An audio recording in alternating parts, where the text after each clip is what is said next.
Check প্রজাতন্ত্র জুড়ে চলমান তীব্র তাপপ্রবাহে শুধু মানুষই নয়, বিপাকে পড়েছে প্রাণীরাও। এমন পরিস্থিতিতে রাজধানী প্রাগের একটি চিড়িয়াখানা নিয়েছে ব্যতিক্রমী উদ্যোগ। পোলার বিয়ারদের প্রচণ্ড গরম থেকে স্বস্তি দিতে তাদের এনক্লোজারে ছড়িয়ে দেওয়া হয়েছে কয়েক টন বরফ।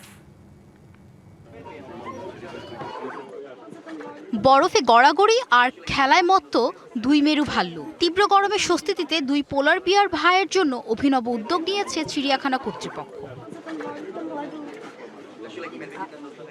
বলছি দুই ভাল্লুক বা পোলার বিয়ার ভাই গ্রেগর আর এলিউটের কথা।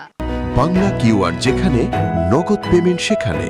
সারা দেশে 10 লাখেরও বেশি মার্চেন্টে নগদে পেমেন্ট করুন খুব সহজে। গরম থেকে রেহাই দিতে তাদের এনক্লোজারে দেওয়া হয়েছে কয়েক টন বরফ, সাথে আছে ঠান্ডা পানীয়। আর তাদের এসব খেলাধুলা উপভোগ করছেন দর্শনার্থীরাও।